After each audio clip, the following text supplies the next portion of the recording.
YouTubers and friends, thanks for joining me tonight on Tuesday night Hangout Live with ToledoJess, Dano, and I. Hey YouTubers and friends, how you doing tonight? I hope you can hear us well. We're having a little Murphy issue as always, it seems like. But we're going to try and push through this. The show must go on. I do have David in Skype. I do have Jesse in Skype.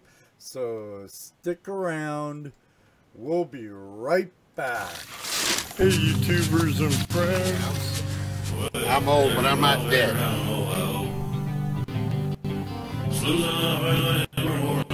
Here's some of the gold I found.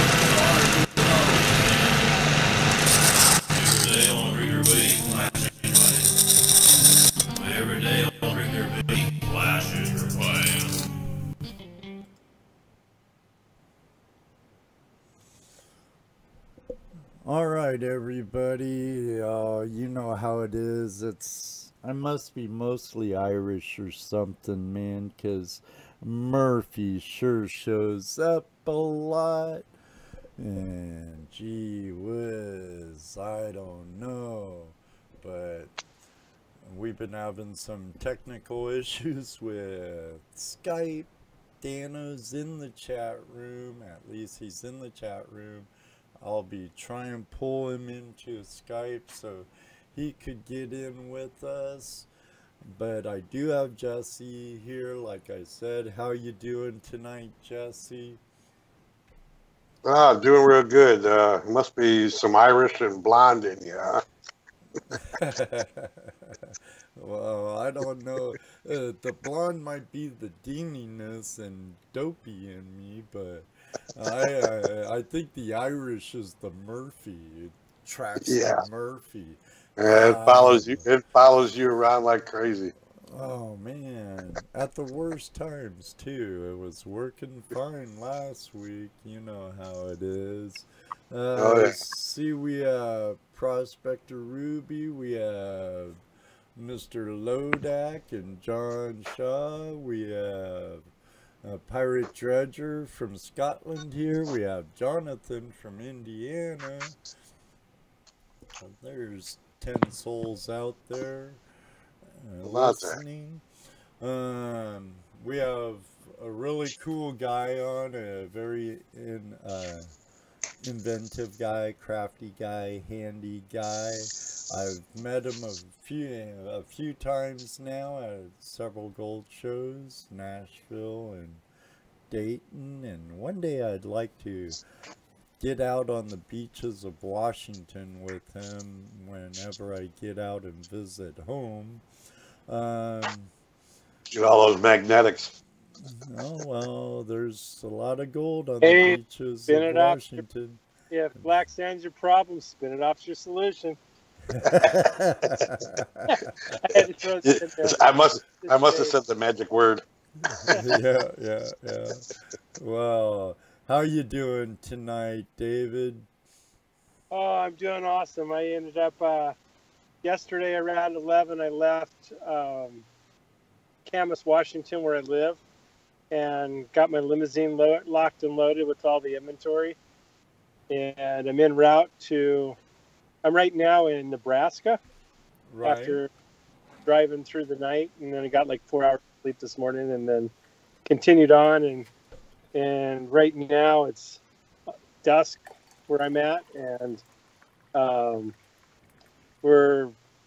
basically pressing on to some relatives I have in Illinois, and then I'll Friday go to the show, get it set up, and then pick my wife up at the airport around 5:30, and looking forward to another great show. Man, it should be a good show there in Indiana.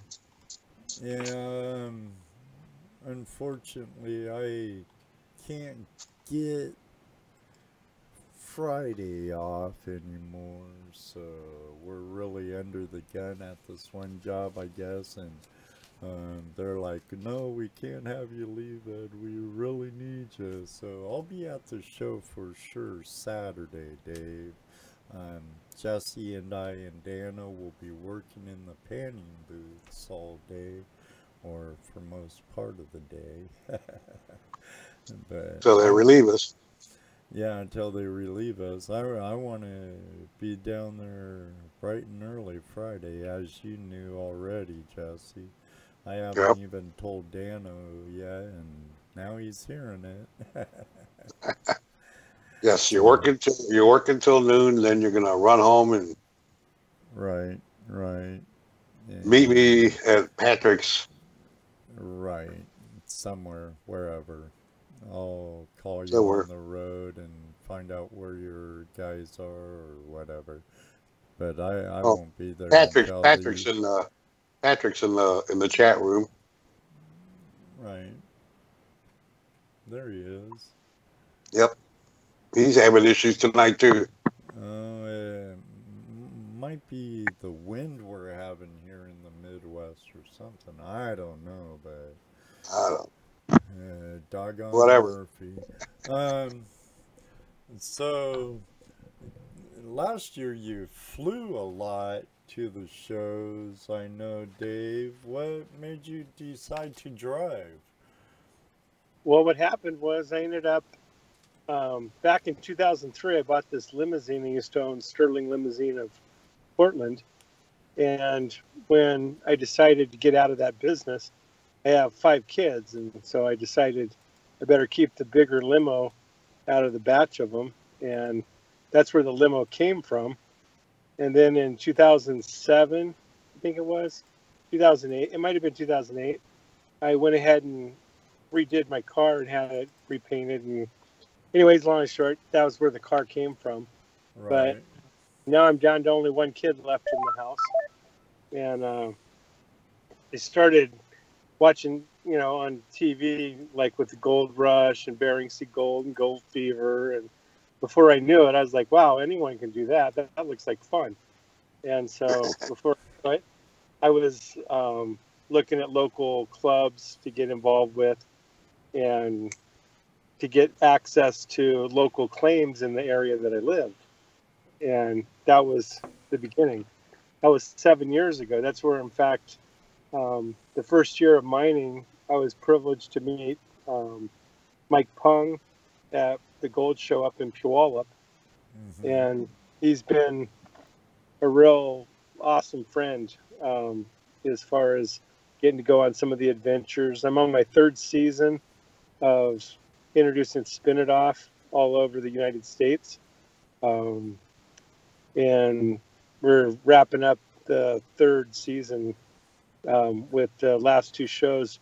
Next weekend will be in Indianapolis, and then the Right. following weekend will be in Concord, North Carolina. And then after the Then last show, I get to go do some mining with Mike Pung and some of his friends, or some of my friends. But anyways, we're going to go out and go to Inman, South Carolina, and get some mining, a couple of days of fun over there. And then I'll start my long ride home. And so, You ever mine in North Carolina? you know what? On a lot of I've brought, because, well, what happened was the first year, I started with small inventory, and as each year passed, I kept getting more. I know I haven't mined in North Carolina or South Carolina, but I'm looking forward to it. A lot of the shows, I get invites, and I get so overwhelmed with a lot of show stuff going on that I've missed a lot of opportunities. And what I've been trying to do is slow down and enjoy some of the fun, in some of these places that we get the privilege to go see. And by driving, I can bring more mining equipment for the shows. I can bring more personal mining equipment for between the shows on these long rides. And some of the areas I'm traveling through, like Colorado and California and Arizona and Nevada and Indiana, Illinois, a whole bunch of places, Idaho, Washington, Oregon. This summer, I got to go up to Nome, Alaska. That was my first time up to. I've had invites to go up to Alaska, but this is the first time that Randy Harper, who used to be the president of the Southwest Washington chapter for GPAA out of Vancouver, Washington, had invited me to go up with him, and I decided to take him up on the offer at the Portland Golden Treasure Show this year. And so I was up there for like 16 days, and on the second week, I had an amazing time. I got to meet, I already knew the Pomeranke family, but I got to meet some of the members that I have never met before, and got to do some mining up at their claim. And I got to have a amazing time. Their whole family is awesome. And they're just awesome is the only word I can think of when it comes to all the members of the family that I got to meet from them.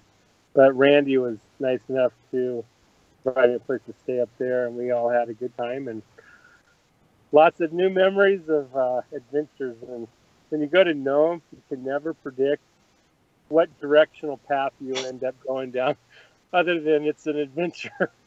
And every day it's a new adventure. And so it's 16 Nothing days. like a good adventure. Oh man, that place. No that place at the beach, you can get glass where they break bottles and stuff, and they have a lot of broken glass on the beach, and that's like smooth. People collect that glass, and they do all kinds of cool stuff with it. But anyways, that was pretty cool. A lot of fun. Yeah, I'd love to get to know one of these days, or even Haines or Anchorage or even Cooper's Landing. Cooper's Landing or Juneau. Yeah, I Yeah, hear you. there was. I often, I'm like, man, I was in Washington when my daughter was still living in Anchorage. I should have went up there. Dude, I lived in Colorado for 3 years and wasn't into it. So yeah. So now, David, would you say the lifestyle of prospecting totally changed your life then? That's an understatement. I've maybe just a little bit. A lot. I love prospecting. It's been one of those adventures that you can. The thing that's been so fun about prospecting is the more that I learn and the more that I know, the more I realize I don't know. And so, some of the cool places you get to travel to in prospecting are places that most people in their lifetime will never get to see. Going on tour around the United States, I've been fortunate to get to see places that are just amazing. You know, the sights, the sounds, the experiences, the people, from all walks of life. And that common ground with gold mining is just something that it's just a different animal. It's like a family. And it's a family all its own. And people with that common interest pull together. And it's not about how rich or how poor or nationality, none of that. When it comes to mining, everybody, with that common interest, reaches out to each other, and they go out and have a great time and put all the it's aside, and let's get busy and go get some gold. And that's right. It's one of those things. It's one of those things. It's one of those things where the greenhorn can work side by side with the sourdough, and they both, make out. Oh yeah, I've had a lot of fun. I've met a lot of amazing people. The ocean sand, the thing that got me going with the ocean sand, I do a lot of beach mining at the coast of Washington State. And one of the things, that was where Spin It Off was born. I bought different type of magnet separations and different type tools, and I'd try them for a while, and I'd see different things about each tool that I liked and things I didn't like. And then next thing you know, I started buying custom magnets. And then as I started playing with the magnets, I started learning different things about neodymium class magnets and different strengths and different north-south polarities that you can make a magnet pull from. And then as I started doing different things with these magnets, I learned how to make a piece of magnetite spin end over end and over end. And what happens is the law of gravity forces the release of your gold and your non-magnetic materials. Unlike with a plunger magnet, it basically grabs on, and then the magnetite traps the gold and your non-magnetic material. With Spin It Off, the coolest part about it is you can run it with the drill, which is really easy to do that. Yeah, And that's the model I have that I use. And the way it evolved, the way it evolved last fall, I ended up decided to go with, after different people had approached me about making it hand crank on it somehow, I ended up deciding to look into that, and I found a hand crank that made it where you could use it without a drill, which allows you into places with different laws in mining around, like for example, in Washington State, you can use battery operated, not a big deal. In Oregon, you can't. You can drive your car on their beach in Oregon, but yet you can't go gold mining on the beach with anything except like a hand tool type, non-electric, battery or gas operated. That's the Oregon's laws, and that's pretty stiff laws. But the thing nice about the Spin It Off with a hand crank, you can bring that on the beach. And so, anyways, that was just one of the cool features and benefits of what Spin It Off opened up the new opportunity with a hand tool option. So. Patrick Moore in the room, he has a Spin It Off also, David, but I don't even think he uses his hand crank of it. I think he just spins it around with his fingers.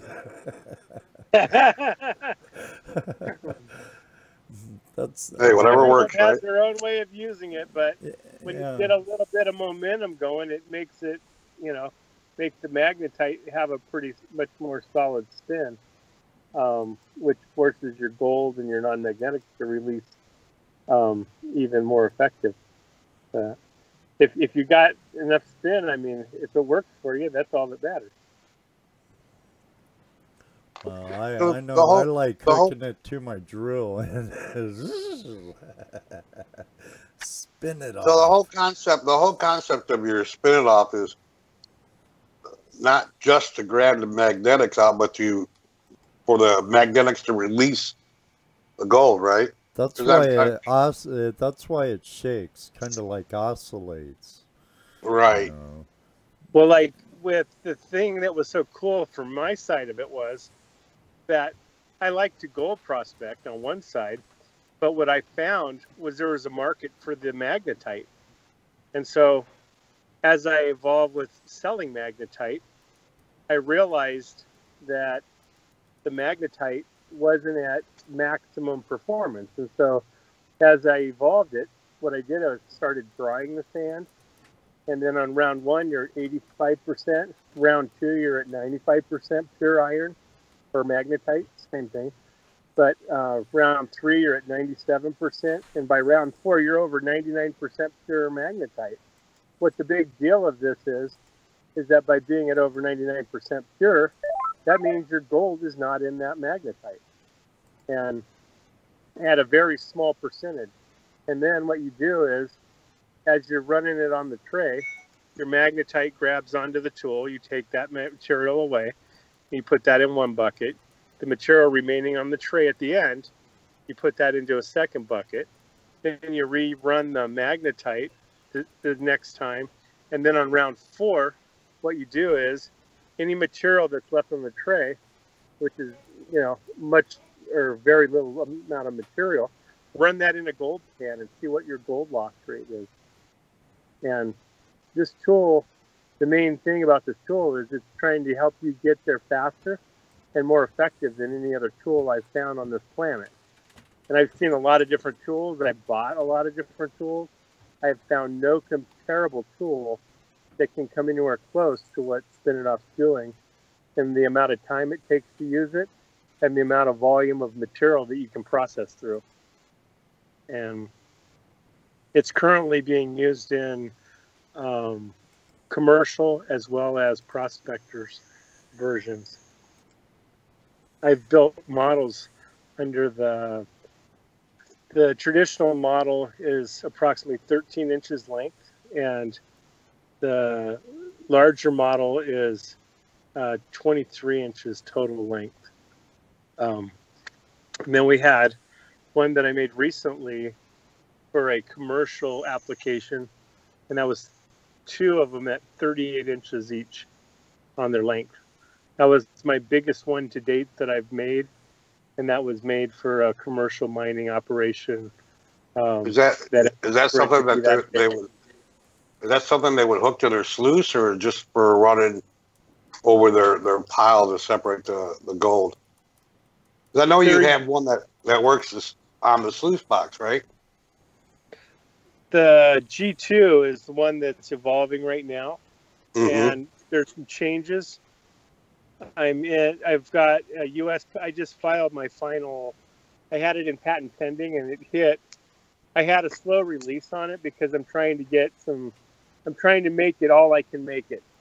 And the thing about the G2 that I liked the most was running it dry with steeper pitch gave me my maximum performance out of it. With running it in the sluice box, the way it is set up right now, there's some changes that I'm going to make to it before I really want to take that one to the public on the wet side. And it's going to be a different design, or it's still going to look like a G2. Right. But once the changes are made, it's going to make a huge difference on its. It's going to basically get the iron underwater. The way I'm going to be setting it up. Right. And for now, I feel like the way the G2 is now, running it under a dry application, it's getting it there. But under wet, I'm still wanting to make it before I go on the wet version of it. I've been kind of holding it back because I want to get certain things on the wet side of it made to give a maximum performance of it. And there's work in progress on that. And I have a design that's in progress of being made as we speak. So it's just a time and not enough time in a day to go through all the different getting it there. But when it's ready to release it under the wet application, for now I'm going to leave it with dry only. And the wet application, my goal is to have it out this spring. So yeah, I've seen your videos as you were developing that. I have sometimes put magnets in my sluice box up in the front,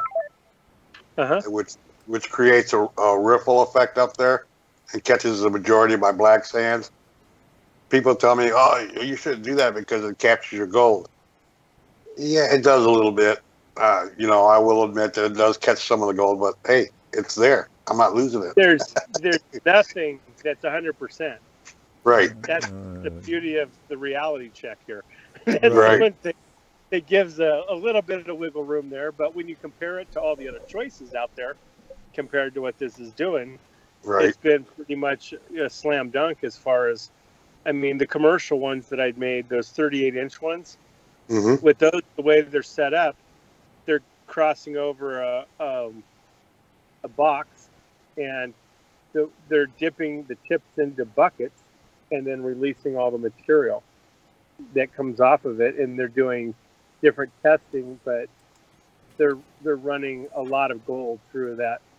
Right. The supercons that they're running on a commercial application, they're dealing with a lot of volume, a lot of magnetite, and they're trying to thin it out, and they're doing nothing is left to chance on that whole operation the way their situation's set. But that was pretty cool tools. That was one I have up on my Facebook, the 2 aluminum ones that I took pictures of. And so I got a couple of people here that said hi to you. Lee from Little Gold Spinners in the room said hi. Hey, Lee, I love your little gold spinner. I got that at the Auburn show. That machine rocks. That is one amazing tool. Like, and your buddy David Peterson told me to tell you hi. Hey, brother Dave, how you doing, man? He said he was going to be in here tonight, but I don't see him yet, so he may pop in. Well, Dave, your mats will be up on display over at the gold shows for our last 2 gold shows of the year, like they are at all the shows. I'll be having some on my table. So. Oh, cool. Cool. Anyone wants to come and see what Dream Mat looks like, have them come on by. Or hang out with me, because that's what I use. There you go. Yeah, us. Yeah, I'm hoping to be able to use my speed banker this weekend. Yeah, grumble. I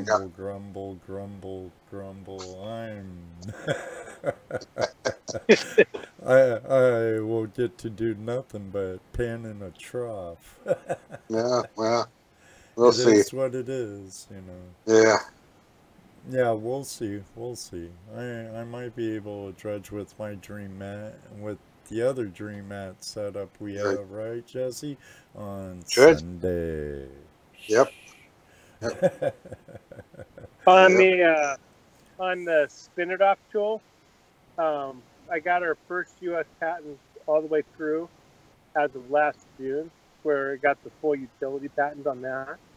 And then on the G2, we're on the final stages, meaning it's already been filed for the full utility patent on that, and looking forward to hearing back from the attorney on that one. But the papers are in now. It's just a waiting game for the U.S. Patent Office to do the How long does that usually take to about 2 years? Patent something, yeah. So the way the patent works is you come up with a great idea. Some people greater than others. I just kidding. Anyways, lots of good ideas, but you know. And then you have to put your money where your mouth is. And that's the problem. You go to one of these patent lawyers, like Randy Homburg is mine. My patent, the one that I chose or I used. Mike also uses him, and he's an awesome lawyer. And when it comes to patent laws, he knows his game. And anyways, your first step is getting the patent pending filed, and then your second step is getting the U.S. patent at the final step, which is your full utility patent. And what happens is once you've accomplished getting the patent pending in, you have to get your full utility filed within 1 year of the date that you filed it, or you could potentially jeopardize losing your U.S. patent. And so a lot of people, what they do is they'll throw a patent pend on something, and then what they'll do is they'll bring their tool to market because it's protected under the patent pen for 1 year. And so that gives you 1 year to make it or break it and then figure out if it's going to work for you or not. And some people let their patent pens expire, and some people go all in, and whether they can afford it or they, whatever drives them to do what they did. Right. But anyways, I wasn't taking anything to chance. I wanted to make sure my U.S. patents went all the way to the finish line because I've seen the direction, one of the nice parts Spin-It-Op's taking it is the fact that there's something called the Mercury Treaty. If you look that up on Google, you'll see that there's a lot of mining people around the world that the mercury had got into the water systems, And the United Nations is trying to change that. And the way they're trying to change it is get miners to go away from using poison chemicals like cyanide, bleaching, mercury, as their way to get their gold separated out of their concentrate. And I know that, like, thing of, like in Africa and stuff, they still use a lot of mercury down there. And from what I understand, a lot of people got poisoned from that mercury that they use down there. That's the unfortunate part of the consequence that followed that. And because of that, a lot of your third world countries has a really high amount of people that have mercury poison. And that can be a death sentence for some. Right. With Spin It Off, running that process with Spin It Off, that's an alternative choice to using poison chemicals that can get into your water system. And Spin It Off has proven to be a very effective tool to accomplish that. So basically you separate the magnetite. So you have 3 weights and measures to consider. You have your blonde sand, which is 4 times heavier than water by weight. You have your magnetite, otherwise known as your heavies. That's 10 times heavier than water by weight. And then you have your gold at 19.5 times heavier than water by weight. By removing your heavies, your magnetite, and then effectively separating that without taking your gold, then it makes it where you have the ability to pan out your gold in your light material. And you'll still have some non-magnetic heavies, you know, depending on, everyone's got different material. And some of it, they have heavies that are non-magnetic. But a lot of the people have, when you find black sands, you don't always find gold. But when you find gold, you always find black sand, commonly with magnetite, red garnets, quartz, different things that you're looking for, you know, to say there's higher potential of finding gold in this area when I start seeing certain things like black sand, like the red garnets. In Alaska, the garnets are huge. They have a real problem with the garnets up in Alaska. That was the one thing that I got firsthand experience of seeing. And that was definitely an interesting thing about how big the red garnets are. So. Well, they got them pretty big down in Alabama, too. I dredged down there a couple years ago, and tons of garnet, some as big as shooters, you know, marbles, 5/8 and inch size garnets. Yeah, they use that. So some of the garnets are used in jewelry. Some of them are used in for grit, you know, for like sand. Right, for sandpaper. Yeah. For sandpaper, and then they also use it for sandblasting. Ah. So. Yeah. That's Now, I've seen on Facebook you've been working on a shaker table, Dave. Or oh, this shaker table. I ended up, okay, so here's the story on that table. I ended up in December 2012, I ordered this table. And in January 15th, it showed up at my house.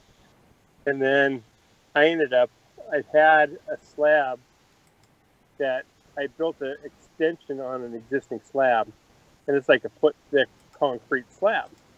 So I got it placed up there, and then I ended up, they sent me a 3-phase electric motor with this. And what the deal was, my house didn't have commercial power to run 3-phase electricity. And I didn't understand enough about the electricity stuff to know that you can get a adapter or something that would push it down to a low enough level that you could use it at your house. Well, long and short, I fought with the company for a year, and I got my single-phase motor.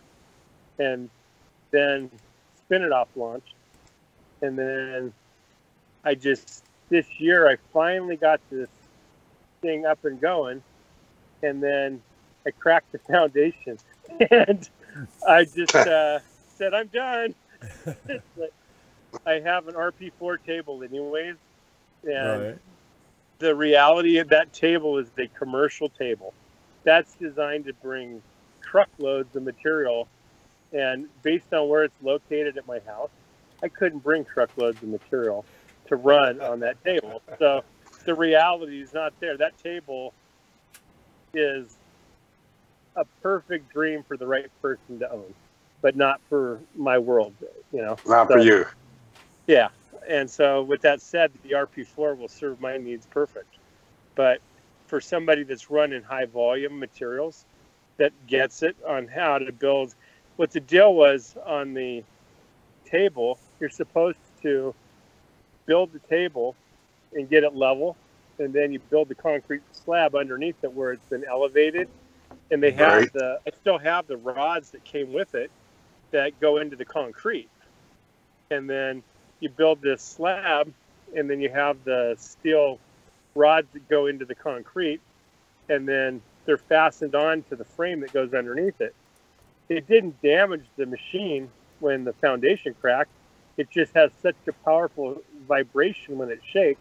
That was the challenge with it. But right now I have it at $4,000 for anybody that wants it. I have a lot more than tied up into that. There you go, $4,000. Up a nice shaker table. But it'll come with a single phase and the 3-phase motor because I don't need them. They're just part of that kit, and I'm going to throw both of the motors into it. The 3-phase has never been used. It's a brand new motor. And the running that you saw in the single phase was pretty much what you saw in the videos and a little bit more than that, but nothing too extreme. I played with it for like 2-3 weeks, and then I just gave up on the dream after I realized I cracked the foundation. So, anyway. After you realized it was really overkill. Oh, yeah. Well, I realized it's designed to run high volume material, and I've been told that from many of my mining friends that table was was more table than I needed. But I kept thinking, oh, I'm going to get it running one of these days. And I finally got it running. And then the reality set in that was more table than I needed. So, so we learn from our mistakes sometimes. That's right. You better. Lee said in the room, and I think it's to you, David, Lee from Lil Gold Spinner. He goes, no, you will do well with your Lil Gold Spinner. And that I believe. That's such an awesome device. I'm looking forward. I'll be getting some videos up on that when I get a chance to do some runs at the coast with the little spinner. Ooh. LIL spinner. And also on my website or on the Facebook, I have a page dedicated to it that has all of his information to get hold of Lee if you want to. It's got his phone number and all that. Up on David M. Last name is spelled Urick. And you can find that on my website. Or not on the website, but on my Facebook page. And I'll be posting more videos and more pictures as I put it to use and make some videos on it and pictures and try to help promote it and get it out there. It's an amazing machine. And the beauty of Little Spinner is it comes with, you can run it with electricity, and then you have the option to hook it into a generator on the field, or you could use it in your house, where you have the 110 power, not a big deal. Or you can run their other, they have a field unit that runs on gas. And then you have your sluice box built into it. Depends on, what level you're wanting to get into. We actually know Lee and Mary quite well, David.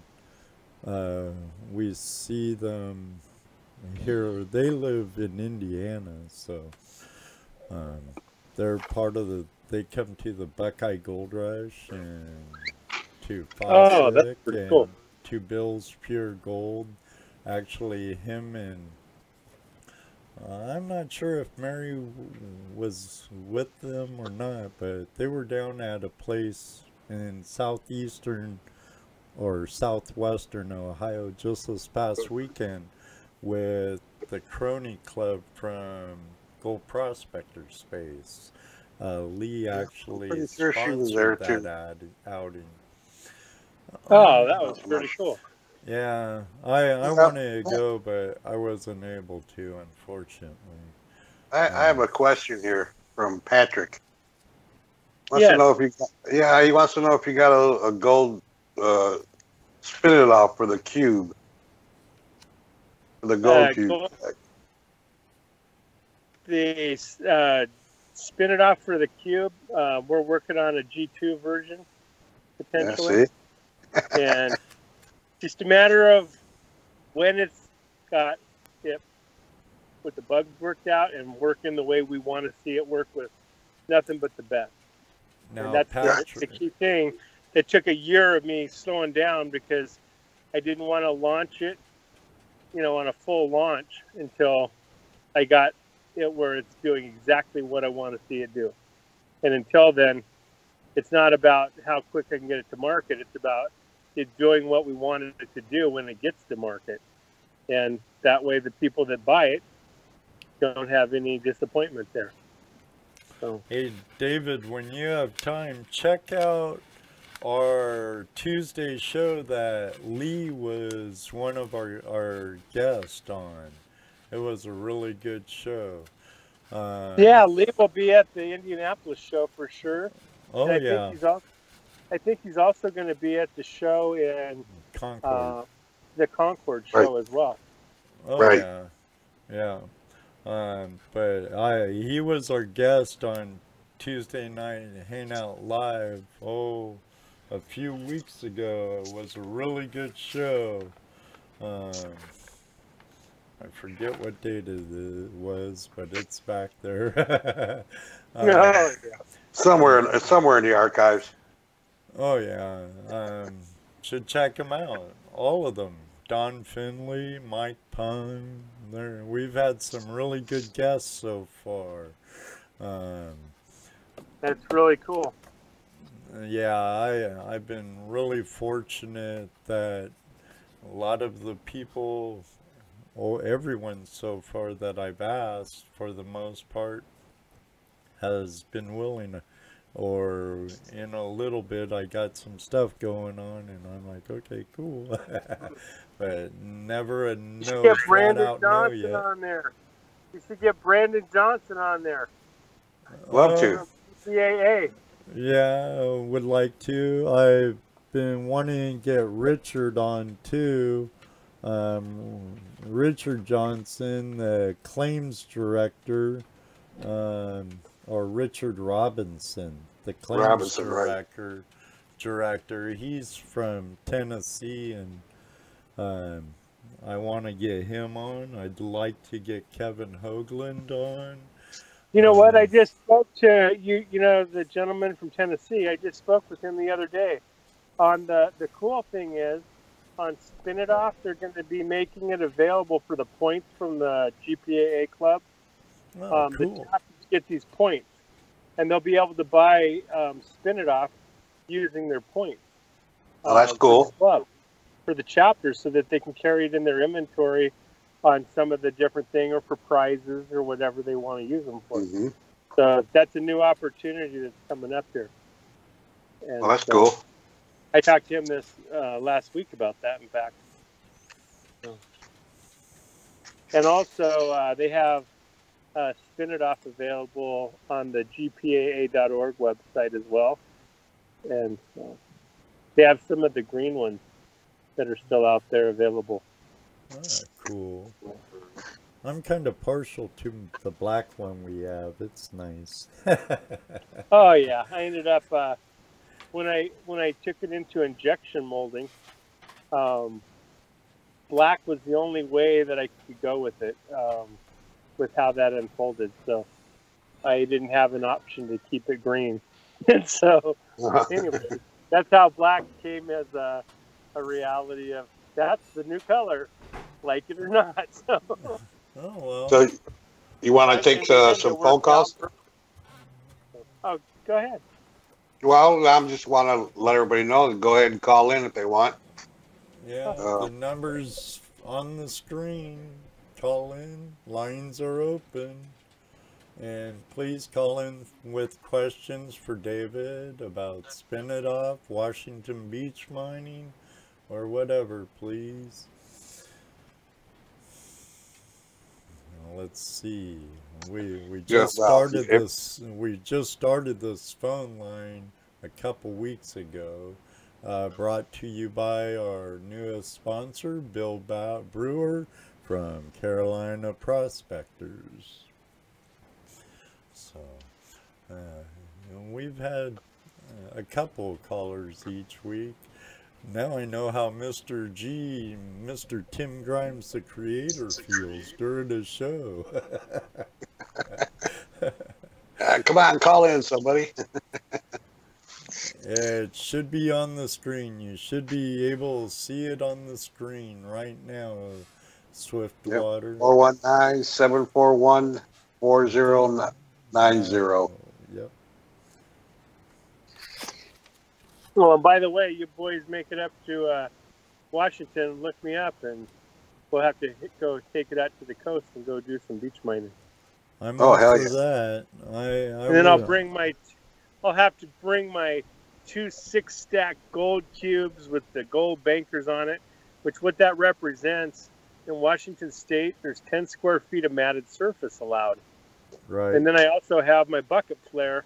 The bucket flare is mounted on the front of my gold cubes, and then I run them in 2 55-gallon tubs, and then that's... Hello, caller. Where are you? What's your name and where are you from? Well, this is Swiftwater. I'm from Arizona. You're from Indiana. You reside in Arizona. Well, the number was going by so fast. I'm like, holy cow, I can't even dial it that quick. That thing's really moving across your page. But it looks good. I like it. Okay. But I do have a question. You should take Evelyn. I can slow that down a bit. But I have a great question. Is the gold spinner going to get bigger for a little more production between the guy with the backhoe and between the guy with just a shovel? That's a great question for Lee.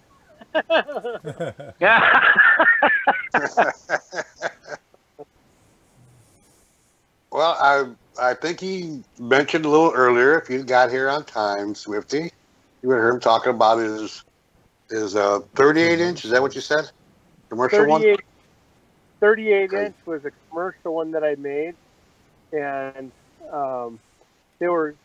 they basically mounted it across a application that's got material flowing underneath it, and then they're making it where the spin it off tool is spinning, and they have it hooked to a drive motor of some kind. I'm not sure.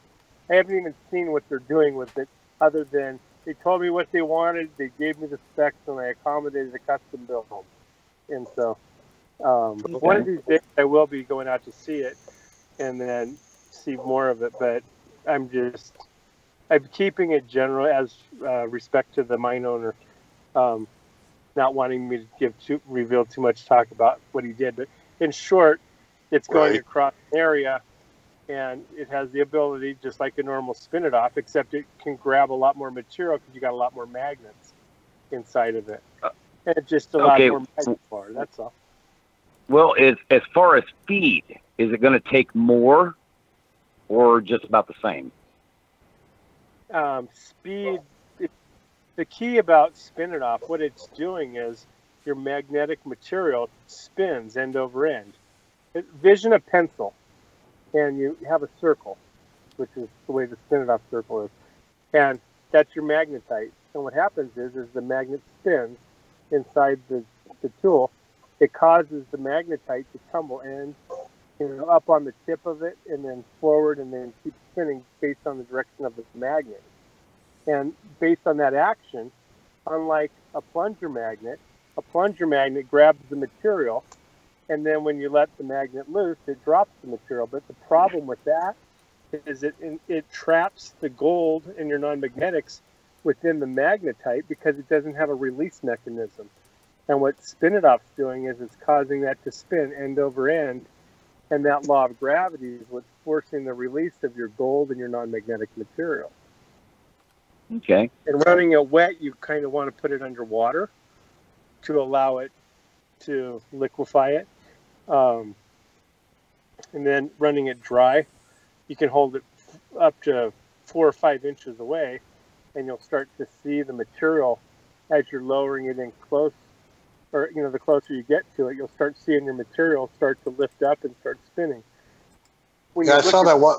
I saw that one video where you demonstrated that, where you actually see the action of the magnetite spinning up and down before it actually attaches to the outside and spin it off. So I thought that was pretty cool. When you're running spin it off over your gold pan and you have your material with 2 inches of water over the height of your material in your gold pan, you want to have that water there to allow it to lubricate to do its separation.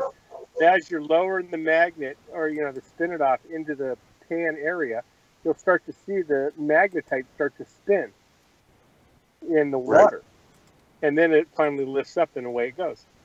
And so, but it uses centrifugal force. So all the gold's going to stay there until you actually turn it off, and then it's going to kind of fall. Which, if you get a lot of fine gold and stuff, it's not going to fall that fast because it sticks to the outer wall. But your big stuff's going to fall in. But I mean, as soon as you wash it out, which if anybody's seen Lee's videos or anything, we know how to wash it out. What makes you? I want to know. I mean, it's great as it is. I mean, you can work a lot of stuff, and actually, Lee just come up with a video with the dredge, I believe, on the top of that thing. Oh right? Yeah. Oh yeah. Yeah, that's what I thought. I thought I'd seen that. Yeah. Dennis so he's has you know what? A couple of videos. It's always interesting because he's really innovative and doing what he's doing, and I'm kind of I've seen him work the machine itself at the Gold Show, and I'm kind of impressed with it. It does what it does, but I just want him. I just want to know if he's does he think about going bigger? I mean, just a little bigger. Well, Scotty. Sometimes bigger doesn't. Making it bigger doesn't really make it better. Take, for example, our gold snares. Our 1-inch gold snares works great. Our 2-inch gold snare works great. But when you try to move it up to a 3-inch, it starts losing its ability to do the job that you want it to do. Yeah, you know what? So, I don't disagree on that. But I'm in the West Coast, and we do things bigger out here because this is the West Coast. This is the way things are done. As I said, the West Texan. Bigger doesn't always make it better. Oh yeah, you know what? I love Lee. Lee's a great guy. He's a great speaker. He talks great to people. He's a great person, and I like the product. I've seen it work, but I, as a guy out here in the West Coast, would just love to see it go just a little bit bigger, just a little bit better. You know what I'm saying? That's just below a backhoe, but just above. You might have to have 2 people shovel into it. Would be the stuff. And I know he's got the intelligence. He can make that stuff. I know he can, but I'm just waiting for that to happen. Yeah, I agree with you, Lee. Swifty. We're talking about the spin it off, right?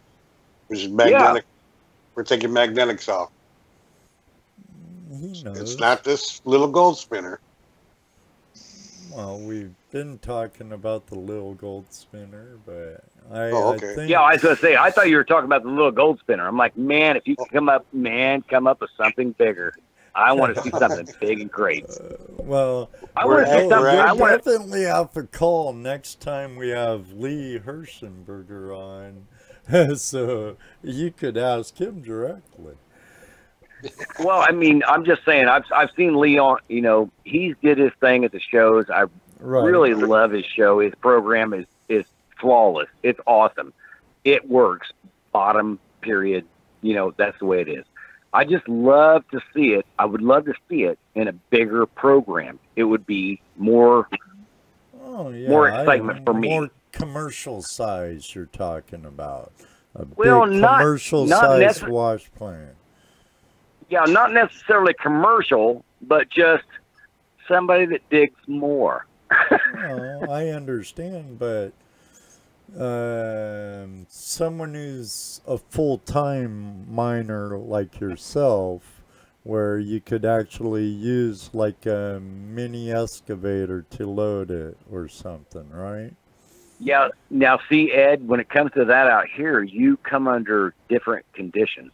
You got to do a plan of operations. Oh, I understand. You have to have I'm from the West. There's a lot of rules out here. I know. It's not great.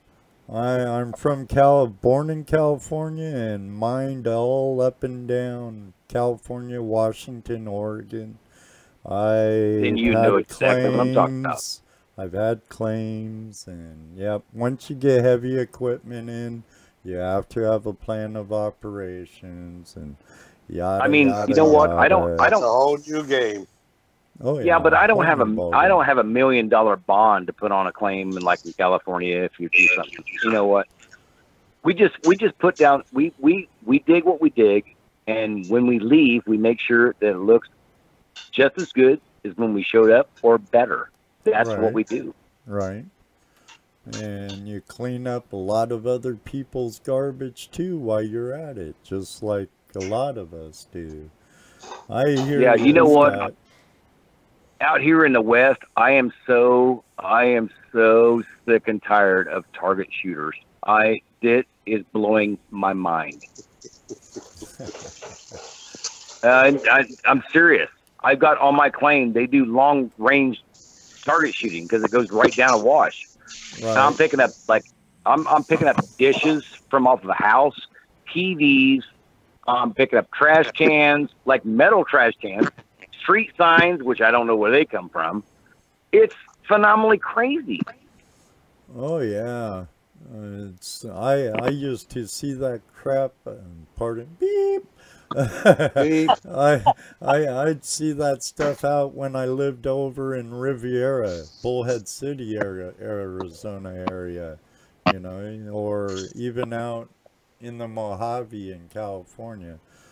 Doggone it, those, and shoot, up Washington, David could vouch for this. You'll go up a logging road heading towards a claim or something, and people will have refrigerators thrown out, or they'll go up towards a tank trap. That's ridiculous. They shoot up stuff like you're saying, you know, glass. You put your claim metal. Signs up. You put your claim signs up, and they'll some shoot it. clown with a gun will come shoot it down and blast it. No matter how high up you put it, they just keep shooting at it with buckshot. Oh, hey, guess what, guys? I just went out to my claims in Pinal County. And the left sign on the left side of the road was still there. The right sign was totally gone. I don't know where it went. The whole sign was gone, but the pole was still there. I went to the outer edge, and the pole was gone. There's a PVC pole. The pole was gone, and the sign was still standing right there. I don't know why or what. I don't have an idea what's going on with that. Some people just like to shoot at stuff. Yeah, you know, it's a crime removing claim markers and messing with them. It'd be nice to prosecute some of those people sometimes. Well, Ed, you know what? Out here, you got to give what they call a shot over the bow. You got to tell somebody you're on the wrong claim. You got to give them the exception of the doubt and say you got to move. If you catch them back on it the second time, then you could pretty much be lenient, so we say, out here. But, yeah. Yeah, it isn't quite like it was 20 years ago when I used to venture out in the Arizona desert. They'd have shootouts for stupid reasons. It's not quite as Yeah, but you know wild what? as it 20 used to years, be. 20 years ago, Ed, you probably, you could have went out and prospected for a whole day and never seen nobody. Nowadays, you got ATV riders, you got hunters, true. you got, they're even like if you're in California, even doing a hand dredge, a hand dredge.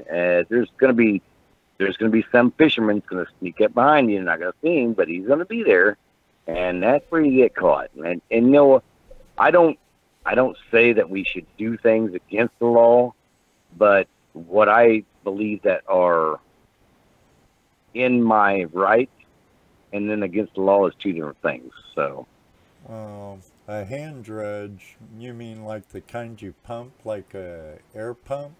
Yeah, exactly. Those, I believe, are You mean still like a legal golden in sand? California. The golden sand is legal in a lot of areas.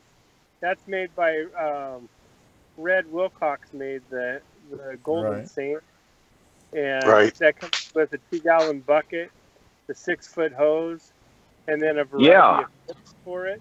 It's you know what? I don't usually pump people up, but that's a phenomenal product. If you could pump what you're digging out right into a bucket, take that bucket and have somebody put through a sluice box, man, I will have 4 of those at the show. And we have another call coming in.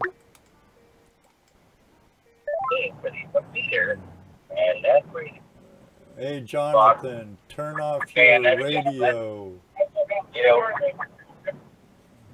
It's not Jonathan. Oh, okay. It's Lee. It's Lee. Scott. How you doing tonight? Okay, Scott, here you go. We have the man right here. Fantastic.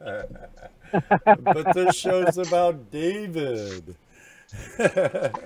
How you doing, yes, indeed.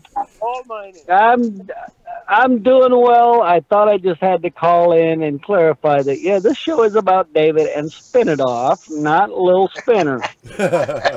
It's okay. We love our friend Swiftwater. Hey, the only reason why I call in is because I'm really curious. You know what, Lee? I've seen you do it 1,000 times at the Gold Show. I've always watched it. It's always worked.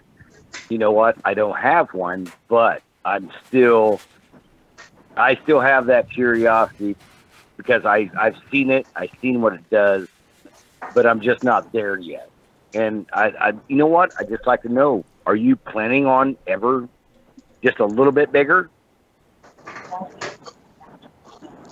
As a matter of fact, yes, we are. And if you go to our website, you will get a contact information, and you can call me at any point, and we can discuss that. But sorry about the confusion. Spin It Off and Little Spinner are pretty close together on the names, and I didn't realize there was a product out there called Spin It Off when we named ours. Sorry, David. David just being patient and just sitting there. I really don't want to step on his toes by intruding on his show tonight, because he does have an excellent product. And matter of fact, I have some of his product, and I used it yesterday, as a matter of fact, and it works great. I love it for getting the magnetite out of the rest of the material that's left in your pan, and I just love it. And what more can I say? I mean, I hope David loves my product, but I love his.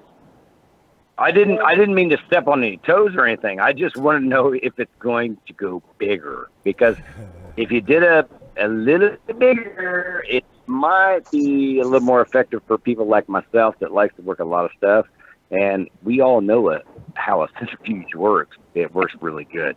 And you've got the time on it, man. I'm pretty impressed by it. And like I said, I've seen you do it 1,000 times at Gold shows. I still love to see you do it. You got a great show, and it works. So I want to know it's going to get bigger. I want it bigger.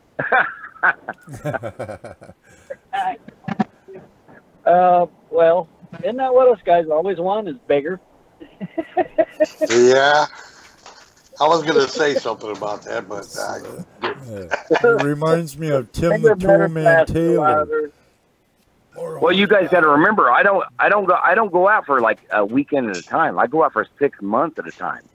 right. So I'm looking for something that's going to run and do a lot of processing for what I'm doing. Oh, I definitely understand. Yeah, I'm not looking. A bigger, bigger little gold spinner would be an excellent tool. I hear you, loud and clear. I mean, it's a great tool. You gotta admit, it's a great tool. Oh yeah, it's an awesome tool. I've seen it in action numerous times, and one of these days I'll have the privilege of playing with one. And I've had my chance last weekend, but I had to stay home. But I always look at it this way. If I'm out in the desert, you know what? We always have maybe sometimes little pools of water, and I'm talking little pools like 8, 9 feet, maybe 2 feet deep. That's a little pool out here. You don't see them too often, but if you can actually take that, gold spinner and get it back down there and everything you run and concentrate it back into the, if you're carrying up at least a half bucket, that's better than anything, which I don't think the spinner's going to carry that much, but Lee, what's your speed rate on that? What's that again? What's speed rate set at? Meaning like to run a bucket speed rate, if you're running through a class fire, you're usually going to be around 10 minutes for a bucket of material. Now, if you're on beach sand and you're basically pure black sand, I would recommend closer to 12, 15 minutes for a bucket. Right. In the model you've got now. If you're out there in the desert and you're recirculating, you can run through our wash box in, 4 or 5 minutes a bucket. Now, see, where I'm at, I could never, there's no such thing as recirculating where I'm at. There's too much silt. It would never happen. It would come up the works. So that's what I'm saying. If you got a pool out there, Scott, of 9 feet across, 2 feet deep, you got more than enough water to recirculate all day long in this thing. It don't care if it's muddy. Okay, now wait a minute. I'm gonna explain to you about an Arizona pool. Number one, there's cows, there's cats, there's javelina. Everything goes to this pool to drink and crap. You're not going to really be circulating water out of this pool. But what I'm saying, but when there is water, it would be fantastic. I mean, because like I said, you guys, it's a great product. I've seen it work. I know it works. But it'd be awesome to see something a little bit bigger, maybe run off a 6-horse motor, 1.5 feed, that kind of bigger. Just putting an ear out there. Yep. You know what? Why don't you give me a call tomorrow on our company phone? If you've got internet access, I'm sure. Well, I know you do. I've seen your Facebook.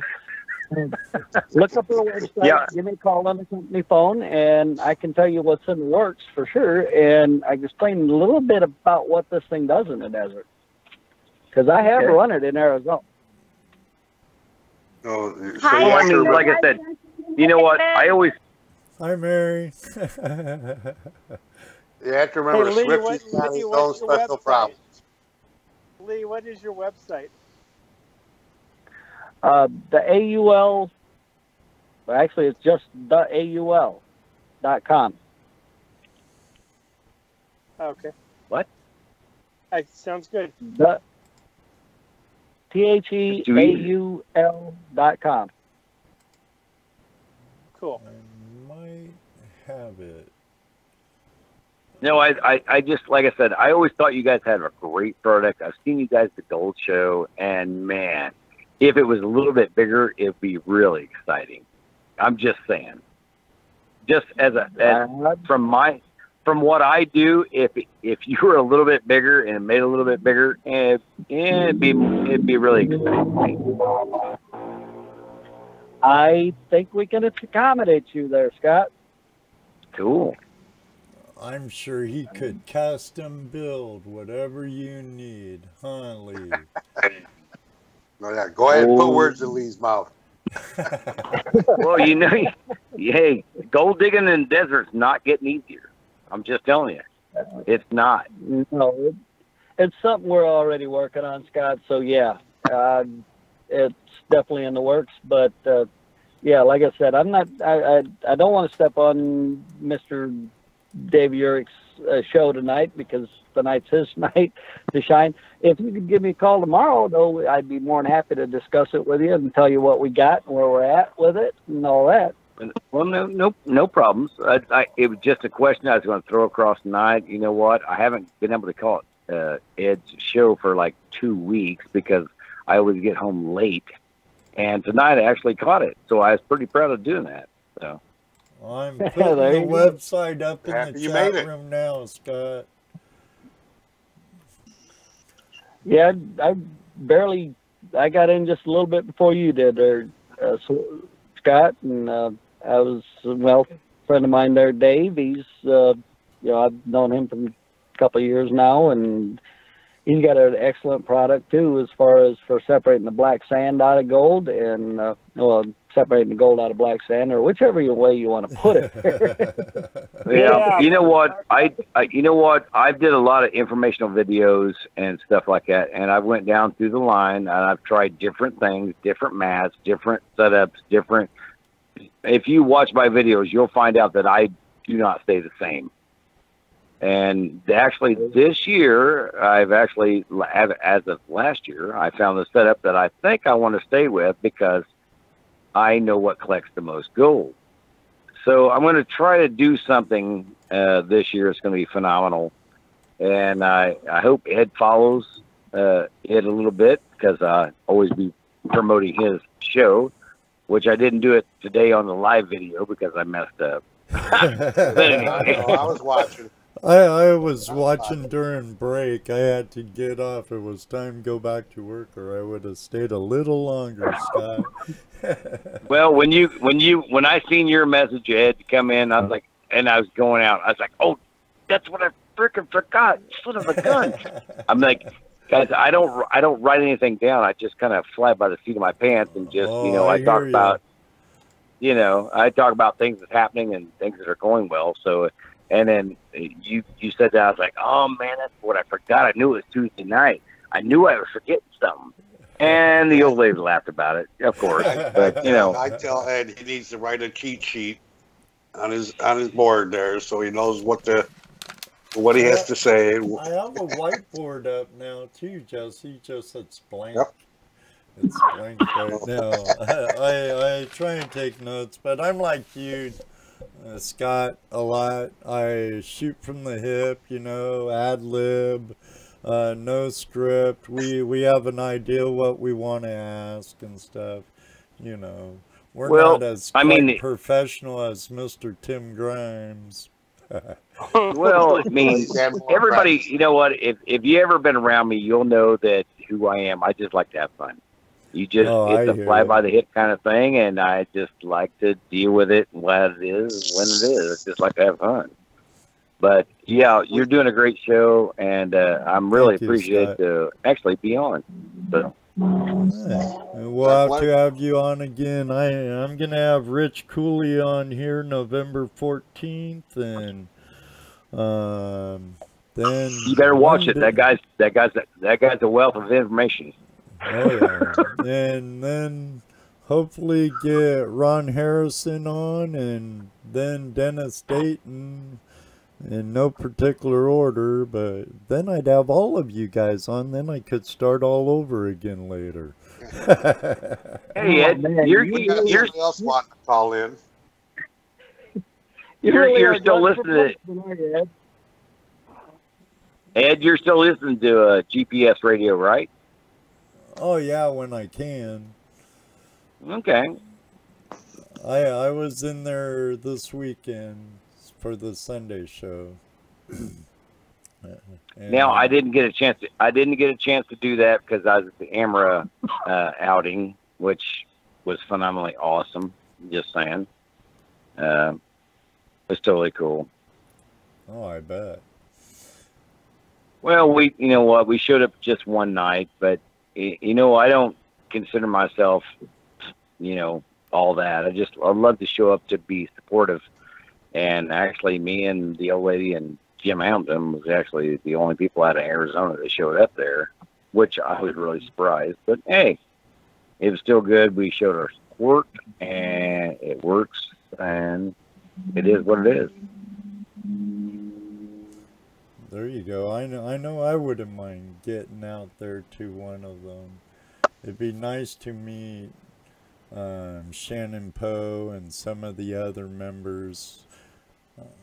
We have members of Amra in here. They're funny guys. I'm telling you what. If you ever get a chance, you know what? And I made a call out today on Facebook Live. I don't do Facebook Live too much. You know that. I usually YouTube, but they switch their stuff around. You can't fix it like you want to fix your videos. But anyway,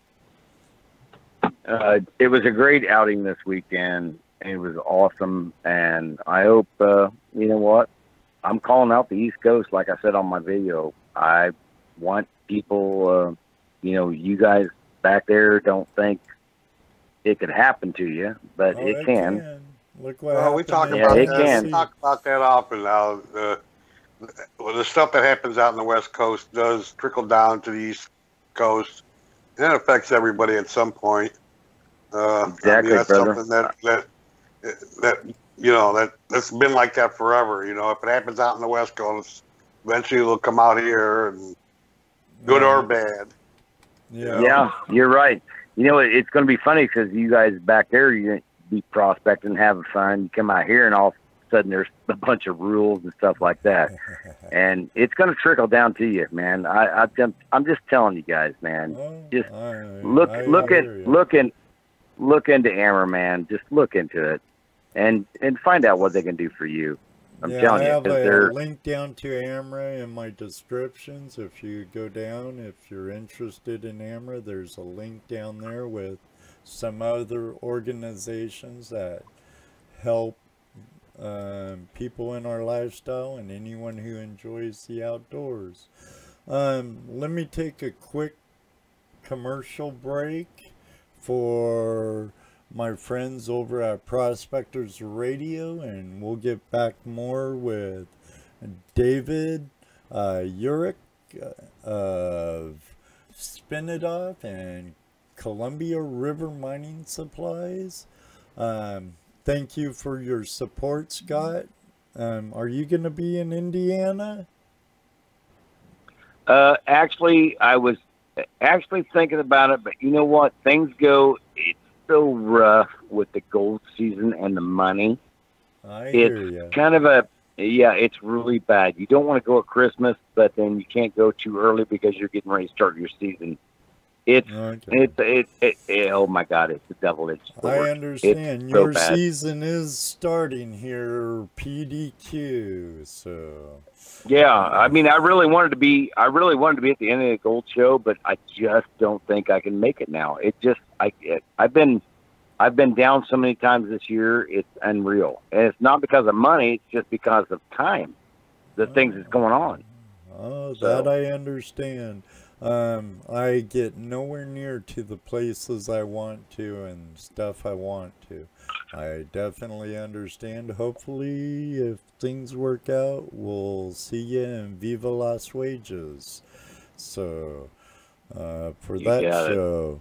But I tell you this, if I make it out to AZ anytime soon, I'm going to be looking up the Swiftwater and Jim Hamilton. You betcha. So it ain't hard to find a number. I hear you, brother. But all right. I'll see you guys later. You guys have a good night. Thanks for calling, Scott. You too, buddy. Yeah, thanks. Hey, thanks. See you, Scott. Have a great night, you guys. You Have too. a good evening, Scott. Lee's still there? I am. Oh, there he is. He's just being quiet. Okay, let me do this quick commercial, and we'll get back to David. And yeah, and We'll be right back.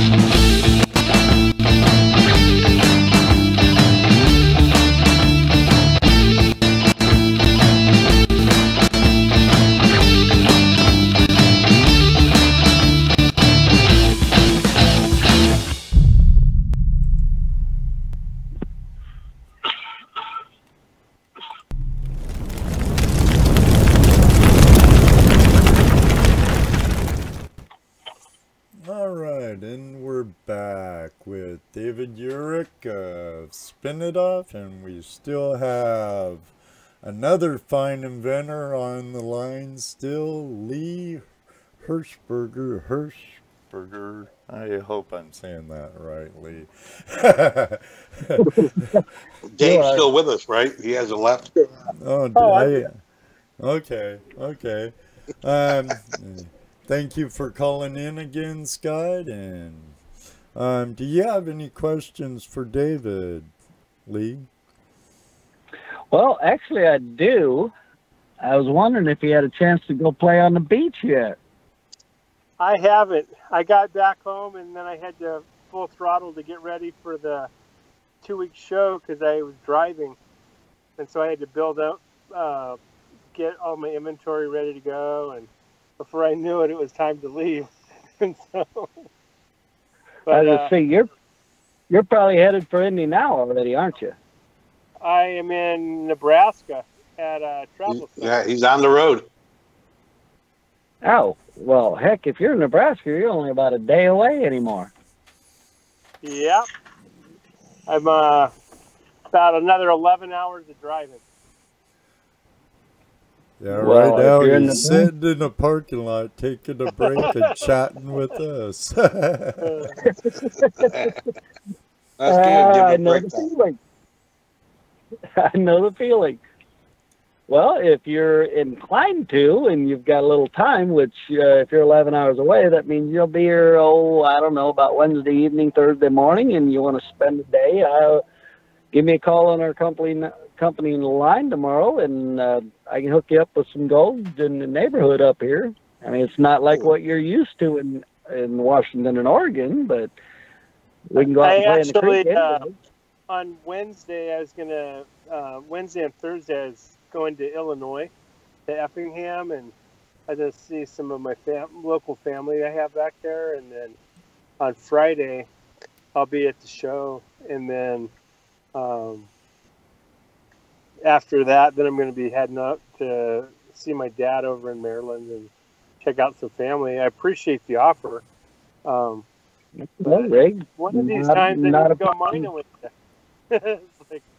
Not a problem. I mean, I understand family, so you definitely need to go see family first. So, yeah, it's been 6 years since my last visit to some of my local relatives here in Illinois. So. Well, and it's about high time you go visit them again. Yeah, it's I need to go visit you one of these times. We'll go out mining, and if you ever make it to the Northwest, same goes on the other side of that too. So. All right. Well, I will. One of these years, I'll take you up on that because I plan on sooner or later. I'm actually going to go out and enjoy my product as much as I am promoting it. You know what I mean? Well, I'm sure you do. You'll never stop promoting it. You'll promote it and promote it, no matter where you go. Looking forward to running at the beach. I get some videos going on with that too for you. Well, yeah. Well, you know as well as I do that once you come out with a product, you don't get to go use it. I mean, you developed it because it's what you wanted, what you needed, what you wanted to use. And then you get it developed and you're like, okay, there's a lot of other people that would benefit from it, so I need to promote it, sell it. And the next thing you know, you don't have time to go use it. Isn't that funny how that works? Yeah, it is. Well, it's not really funny when you're sitting on the other side of it. I hand build every one of my tools. Every one of them, I hand assemble each of them, and that's something I've been doing since it began. So that guarantees, it just been how it works. So. Trust me, I know the feeling. We still hand build every one of those too, and yeah, you don't get to go use it much, and you're like, man, it's kind of a bummer. I built this because it's what I wanted to use. Oh, I know. That's what you two get for building such great products. Jeez. Yeah. Jesse and I will be glad to use them, though. You hit the point where you just need to make the time. No excuses. You just make the time. Right. You go do it. Like when I went to Alaska this summer, you know what? I've been saying I'm going to Alaska for years now. Hey, you know what? I said I'm going to Alaska, and I did it. There you go, David. There you go. You have to force it. Yeah. And by the way, you missed your opportunity. I told you last weekend, if you were at the Crony outing, you would have been able to run one all weekend. I know, Lee. I know. I wanted to get down there. Rub it in. Judy had to go down to Florida. Her mom passed away just recently, and I had animals upon animals. And need some salt to rub that in with. Oh, shh. I had to rub it a little bit. Come on, guys. I had to rub it a little bit. Hey, can only expect stuff like that from friends, right, Lee? Right. There you go. I think Jonathon was trying to call in. He told me to let him know when he can, but phone lines are open, and if you have questions for David, please call. Let yourself be heard. Why we have him before he has to get back on the road. Right. So all right, guys. Well, I'm going to get off of here, and I just felt like I needed to call in and clarify that Spin It Off and Little Spinner aren't the same thing. I mean, they're both great products, and I enjoy and I really appreciate that Spin It Off because it helped me a lot just getting the black sands out of my pan, what I got left. So, great tool. Anybody that's got issues with getting the black sand out of their gold or their gold out of the black sand, that is a great little tool. I'll tell you what, it's an awesome invention, and I highly recommend it. There you go. One inventor endorsing another inventor. Excellent. Thank you very much, Lee. Say hi to SpinItOff.net. Give Mary a hug for me, and we'll see you in Indianapolis.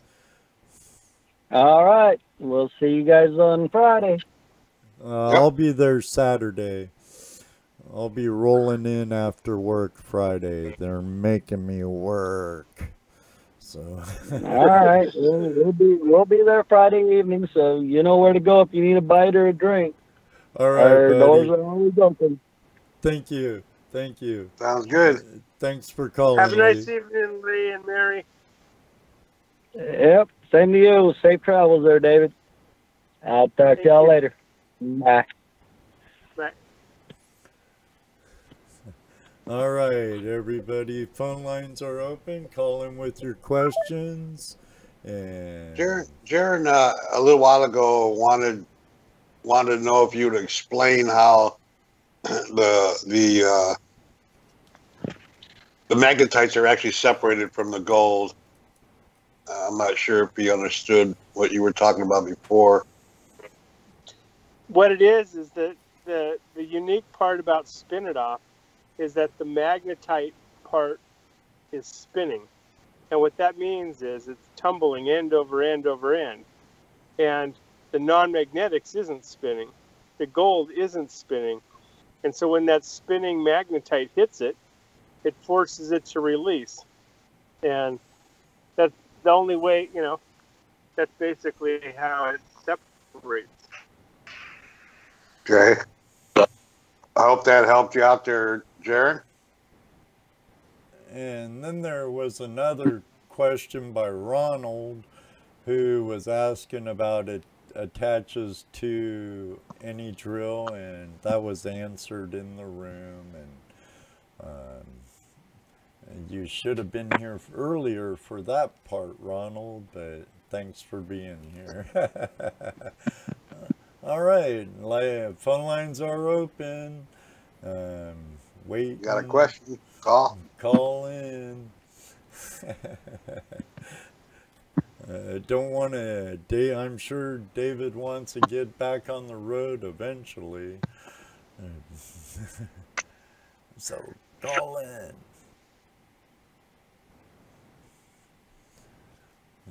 So David, do you have any other big grandiose plans in the future?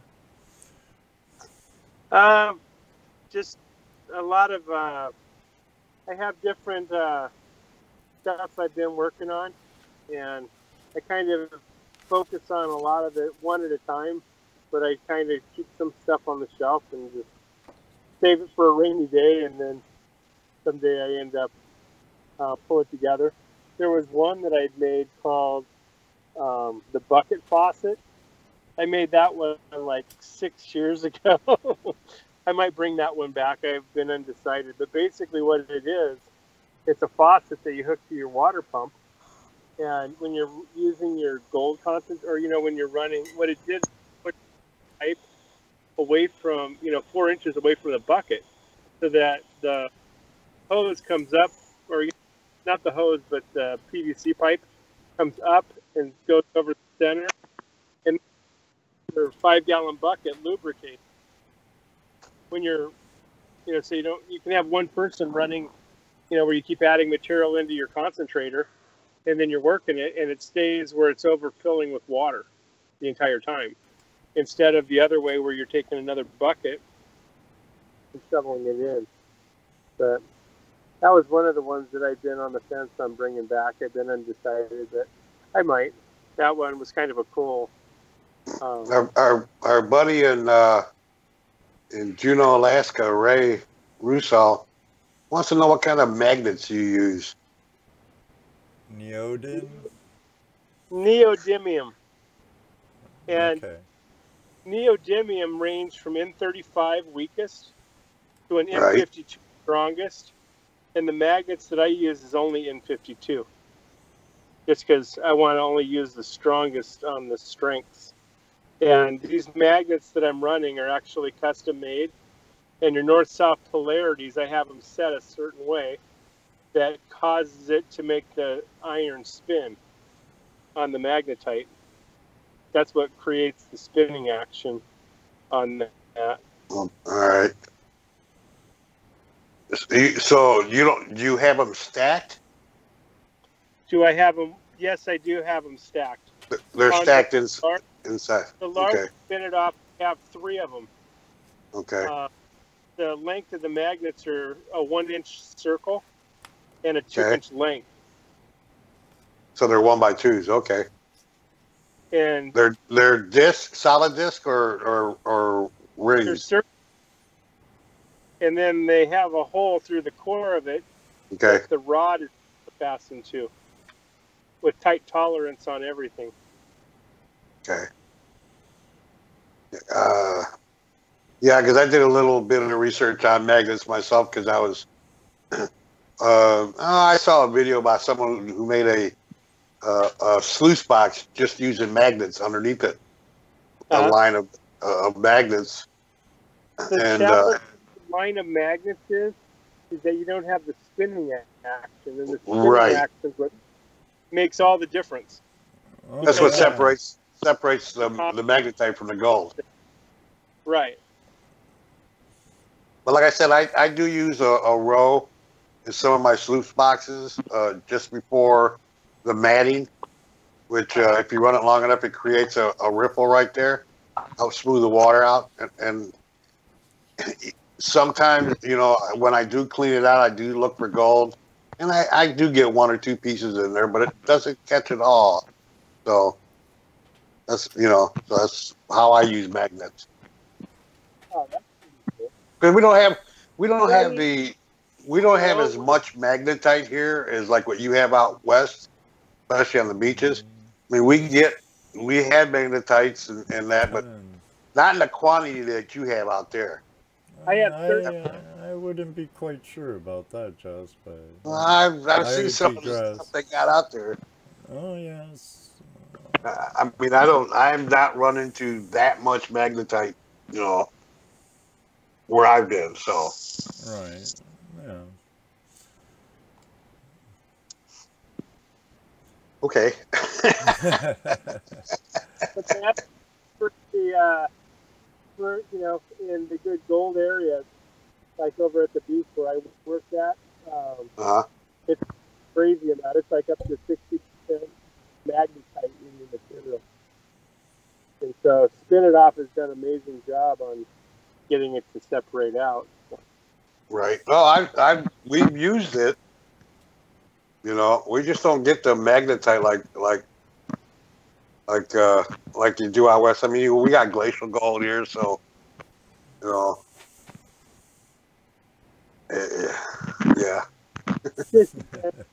The magnetite. The problem with magnetite is that magnetite wants to follow your gold. So based on how much magnetite, the more magnetite you have, the more it's following your gold. The more it follows your gold, the harder it is to get gold out of your material. So right. That's the end game right there. Right. But it's just on, what your challenge is and how you overcome it. So, like with Spin It Off, the key thing that I found is the time savings. That's the big one right there, and the effect of get you up to compared to all the other crazy methods that are out there. Right. That's always what we look for, is the speed of being able to do what we're doing.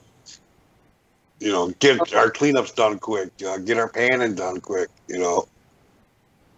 Well, like one of the explanations I've used to try to explain what Spin It Off does, as far as physics, it's virtually impossible for this to pick up gold unless it is bound to the black sand.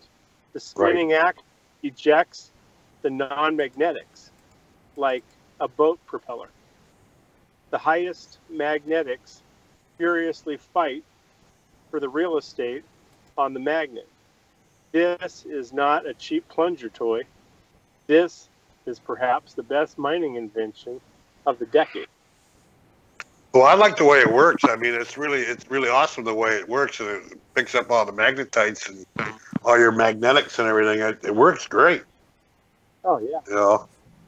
The thing without a doubt. I like most, which is something that a lot of people overlook in the mining circle, is the fact that I'm selling my iron for $150 a 5-gallon bucket. Well, yeah, you even got money coming back from it. Right. 3 or 4 grams of gold with the iron part that you threw back. And so it's like, hello. Just think if that's what you were mining. Do you imagine the all you would get if that's what you were going for? Yeah, but when you're going for the magnetite and you have the ability to buy spot value gold on the back half, and your gold is your byproduct ultimately, because you have some people that are mining in an area that it would take 20 or 30 buckets to get a gram of gold in reality. Right. And so with that reality there, they would actually do better to mine the magnetite and buy gold, depending on the person. They'd have more gold in their vial at the end of their party. Hello, caller. Where you're from, and what's your question for David? This is Hook from Indiana, from Little Piece of Paradise. And hi, David, and hi, Ed. How y'all doing? Doing pretty good, Hook. How about yourself? Well, he already said doing good in paradise. Yeah, I'm like Ed. I'm kind of forward, so you gotta kind of give me an inch there, or listen an inch. I don't know, but just a little space. I was just starting a reply to one of your last comments your very last comment in the room. And I was gonna say, yeah, it's been okay for a while. I got the number up, set it on, but you called in before I pushed I enter. try to. Yeah, I just try to be polite because I ain't trying to steal no one's space. But I'll tell you what, I love everything I've been hearing and the sites I've been seeing. The more I've opened myself up this last 2 or 3 years has been crazy because I've been doing this for a long time, 25 years, but I've always stayed to myself. But that weirdo, and I hate to say it, but that Dennis Dayton, he's the one that got me to come out of my shell and start opening myself up to everybody. So, just make sure you're not I around. don't know, something about that hairy person. He's a hairy little sucker, but I'll tell you what, he just, I don't know.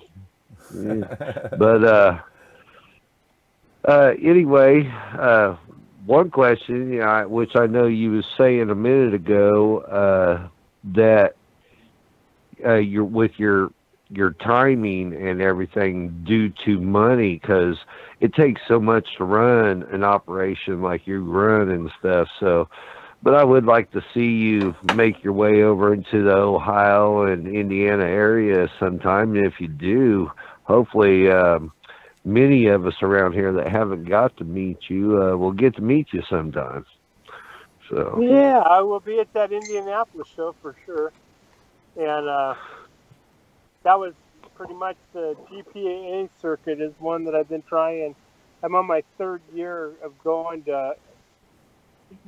I've only missed the Boise, Idaho show. I've gone to every other show that the GPAA had all year for 3 years running.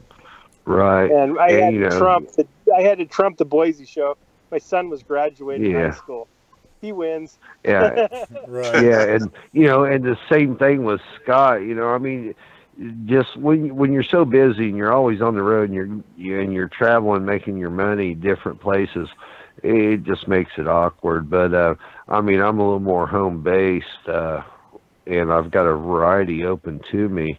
But I would love to see y'all and meet y'all at different places, and I plan on not only opening up more of my properties come next year, but to go around the country more myself and hopefully come across all you guys and more paths out there, more people. So I just hope this thing keeps going forward. I know the Indiana Goat shows this weekend. I'm not going to get to make it because, I'm more of a home-based person at the moment. I'm only about an hour and a half away, but I do also got an Audi going this way. So if you get it 4 or 5 hours, to where you can just be yourself, you want to come down, look it up, just contact me, and I'm about an hour and a half away from the fairgrounds right off of I-74, and you can check out some of the lands here in Indiana if you want. So yeah, that sounds like fun. I was going to be I'm basically, after the other show, I'll be cutting back through Indiana, and I'm gonna have to see how my timeline's playing out on my schedule, because I've got a surgery on my shoulder coming up here November 14th for a torn rotator cuff. Ouch. And so that one. Oh, been there. Good luck with that, man. I know that's bad being down in parts of your body. So well, I've been through the back thing. On the 6th of November, so I'm kind of 3,000 miles from home after the last show. Oh, the therapy afterwards is going to be the worst. And I've had and I tell you what, you come down, I'll shovel it for you just so you can keep your shoulder on the up and up, so you don't hurt it any worse. But anyway, hey, all of you guys are more than welcome anytime. And like I said, I'm sorry I scheduled an outing during them, but the weather's so good, I can't pass it up. So, but any of you coming through I-74, if you come through I-74, you might as well stop in for an hour or two, and because I'm not too far away. I'm just south or west of Indianapolis, or east of Indianapolis, sorry, west of Cincinnati, and right off I-74. Stop in, check it out, and hopefully you guys will see some more people that you're familiar with and talking to. And but one thing I'm going to stress, and I keep saying this during every time I call in, is we all need to keep working together for public lands and getting our kids outdoors and keeping the landowners safe that do give people permission. We need to work hard on that stuff, and we need to do everything we can. And like I said, I'm going to get really involved with that this coming year. So that's a biggie with me. Sounds true. good. Yeah, I think next year you're gonna be pretty busy. You're probably not gonna be able to get any. Hey, I tell you what, and that's all good. Oh, and by the way, and there was a question on there with Dan Zoller. If you guys want to check it out on my Jonathon Parrett page, you can go and find my page for Hookmyster Outdoors. I'm still figuring out the YouTube thing, but there's a video of my 6-inch. That thing is crazy. I've never ran anything with a biggest I've ever ran is a HP 350 pump on a 4-inch and with 40 foot of hose. And that 6-inch is crazy. I got it tapered down to 4 1/4, and it is just nuts. And I just let it eat and eat. And the video's on there on my page. Check it out, and you'll see the gold I brought. And I just let the nozzle do its own thing. I didn't even really get in the water with it. So, but it was good gold. Yeah, I'm hoping I get to get over there real soon there. Same here. Hey, I hope to see a bunch of you. And like I said, I got multiple properties. People like crevicing, metal detecting, anything, just contact me. But anyway, one thing, let's just all keep working together and let's don't lose the rights that we got for what we got, and let's keep pushing for more. That's a biggie, man. We all got to work. It's going to take us all to do it. So. Yep, it is. It's going to take us all. Yes, and I mean, every time I go to call in or something to have a question, you guys always someone ask it or someone just answers it on themselves and answers it themselves talking. I don't know what you want me to do. I'm just doing my job.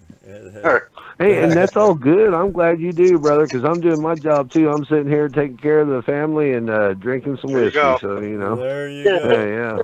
Yeah. Thanks for calling in. No pain. Wow, you guys are a hoot. I can't wait to meet more of you, and I'm sorry I haven't been more open over the last 25 years and met a bunch of you way before now. But hey, that's never too late. Better late than never. Exactly. But all of us keep pushing for this stuff.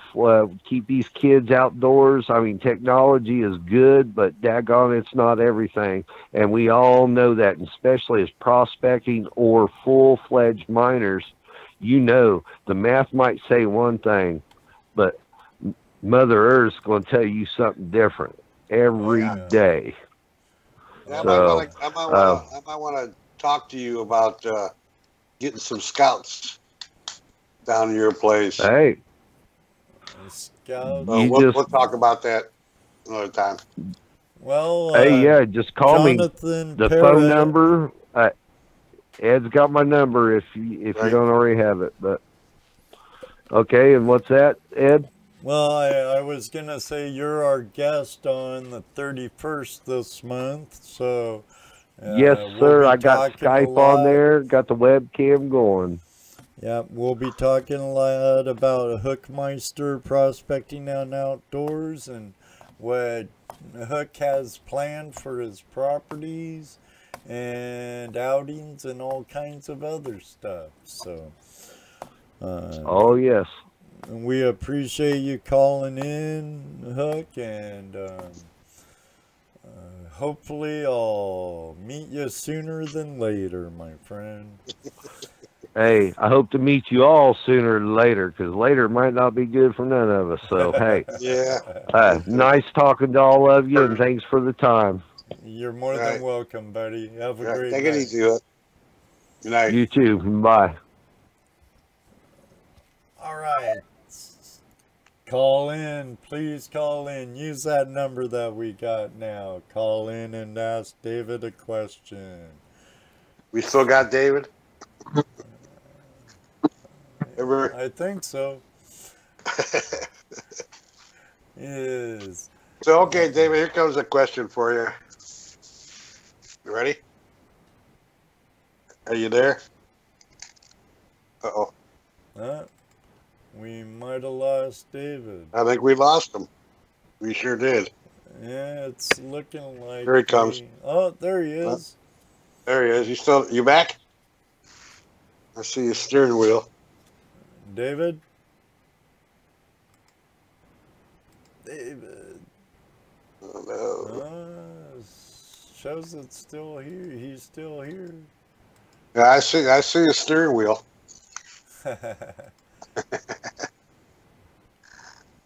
He must be having Murphy attacking him now. Must be. Looks like he's trying to talk. Are you back? Nope. There he is. There he is. How you doing, David? Are you back now with us? Can you hear us? Yeah, I can hear you fine. Okay, you're breaking up a little, but it's better than what it was just a minute ago. You mean nothing? Yeah, something's better. Hey, than okay, nothing. I got a question for you, David. Oh, okay. Ready. All right, ready. What's been your scariest thing that's happened to you out prospecting? Let's see. I was using my jackhammer, 90-pound brute, and a law enforcement gentleman come up to me and he threatened to take me to jail if I decided not to put that back in my vehicle, and he heard it any more that weekend. He said he heard it 2 miles away. And I got a good hour's run out of it and had 2 or 3 weeks worth of work all in about an hour. And he showed There you go. Needless to say, that was the last time I went mining into a national forest. Just saying. He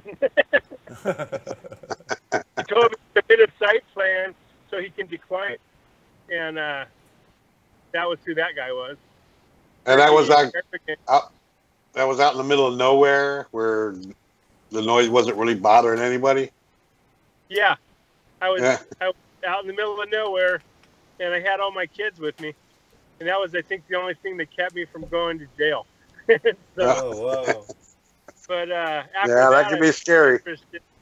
I lost interest in mining up there just because I knew that guy would be in that area.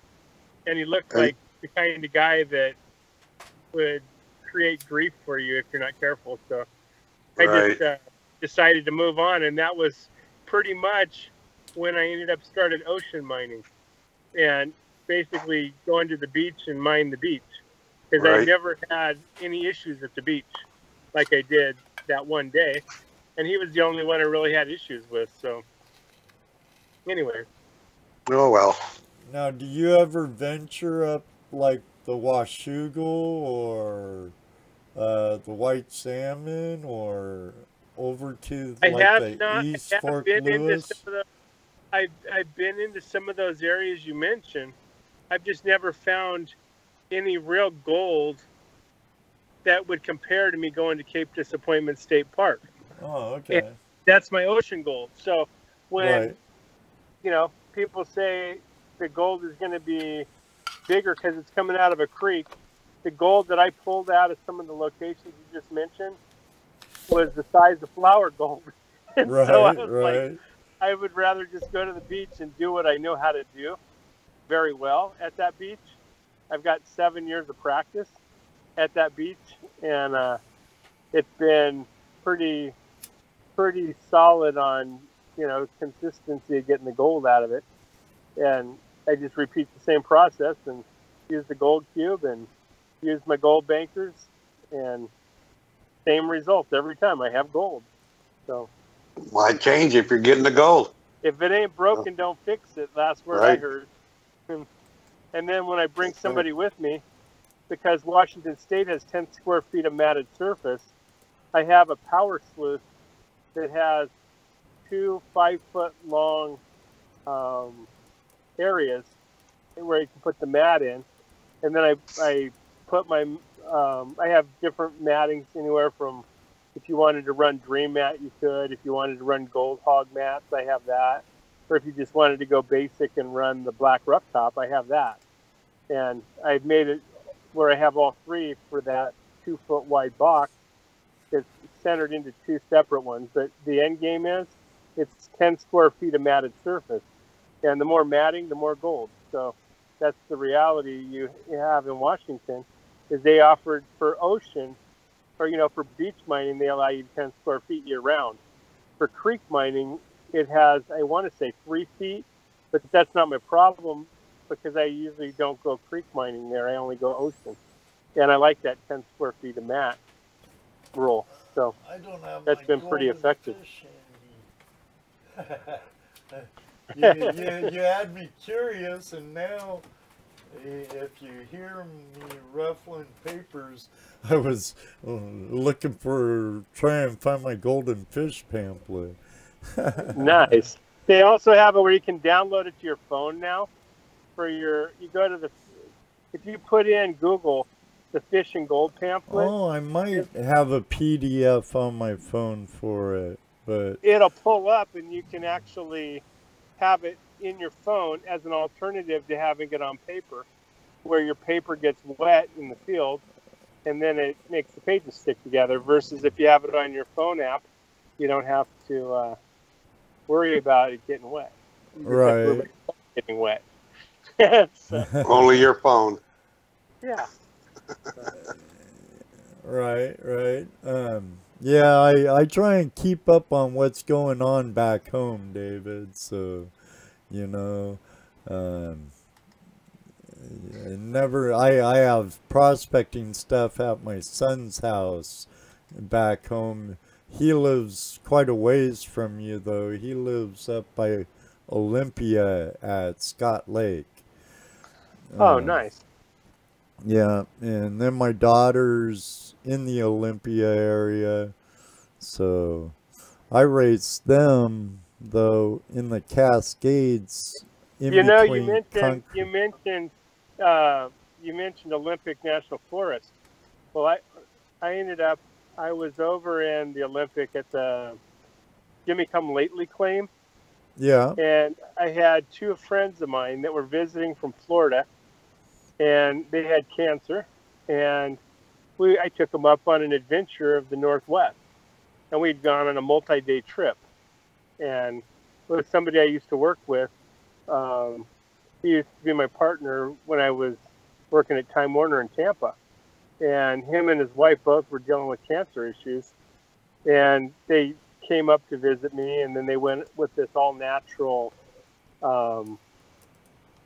version, and their cancer, you know, is stabilized, where they're doing a lot better now based on the therapy they've gone under. But anyways, when I was up there, we were at the Jimmy Come Lately GPAA claim, and I had a sheriff that harassed us, and then he called the local chapter president to come out and ID us that we were actually GPAA, and he was trying to intimidate us to where we felt like we were going to get arrested. All we were doing was just mining down there, and on a actual GPAA claim.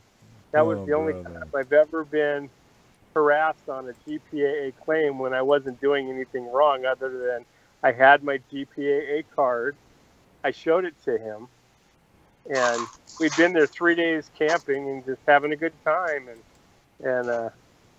But anyways, that's the only time I've had any harassment on when you're just using sluice boxes and gold cubes and power sluices. Other than that, yeah. Well, Dave, we've been on for a couple hours now. I'd hate to keep you off the road any longer. I really appreciate you joining us tonight. And Yep, it's been fun. And it's been so fun. I can't wait to see who can make it out to the show. And spinitoff.net is my website for anyone interested to go check that. It also has a YouTube link that shows you some of my videos, as well as they have a lot of videos on Facebook. That sounds good. Well, we'll definitely see you there. Yeah. Looking forward to going to the Indianapolis show. Yeah, we'll be there. You'll be seeing Jesse and I there for sure, David. That's awesome. Sounds good. Well, you have a wonderful evening. You too, and thank you again very much for being a guest with us tonight. Thank you for on your show. I had a good time. Excellent. Well, I'm glad you did. And we appreciate you showing up.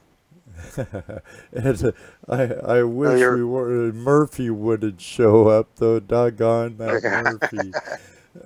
Yeah, your buddy Dave was supposed to be on tonight. Come on, but he forgot. You know, he's been posting our video that we posted. He's been posting it all over the place. You don't think he's shy, do you? What was that? I was teasing him. I said, "You don't think he's shy, do you?"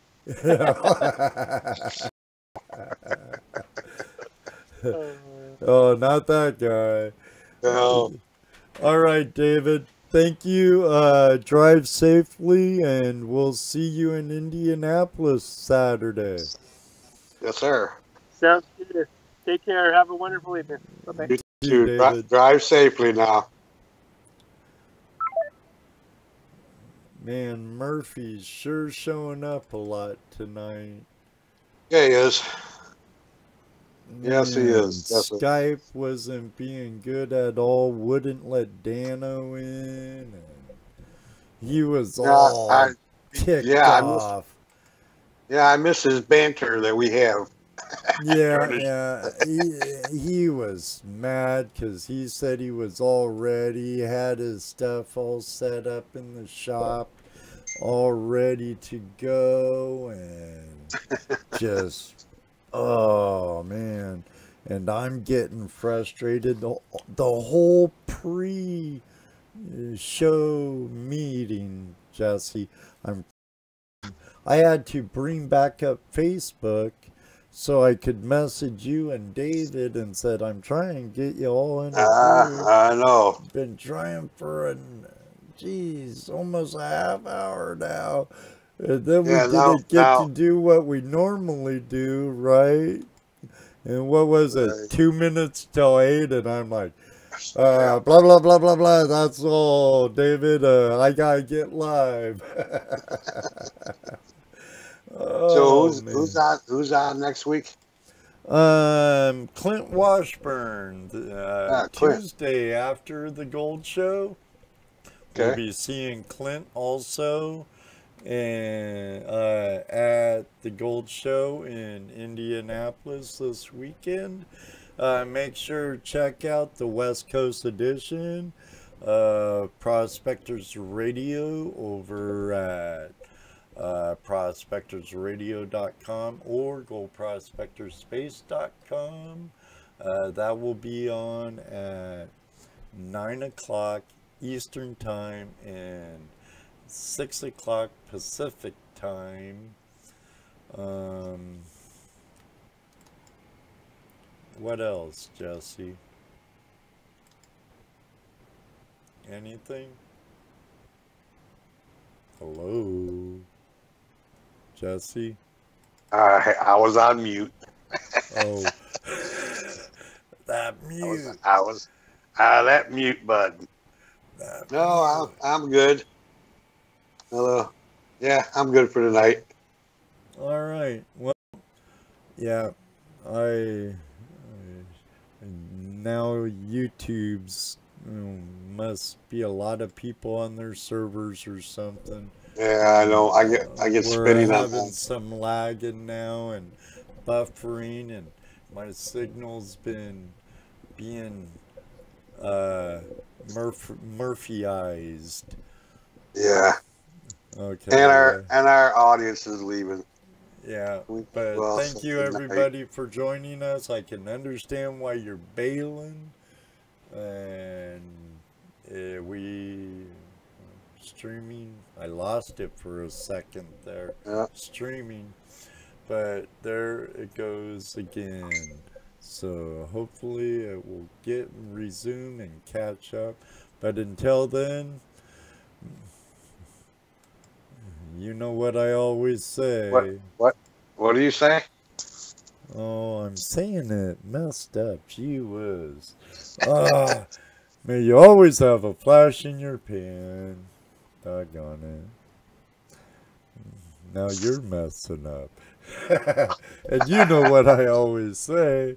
Maybe one day too, we'll see you on the river. Good night, everybody. Night, everybody that stayed with us. There's still 9. Yeah. It's coming in and out. Good night, everybody. Good night, Jesse. Good night, Ed. Good night, Dana. Yep. He was here in spirit. Spirit? Yeah.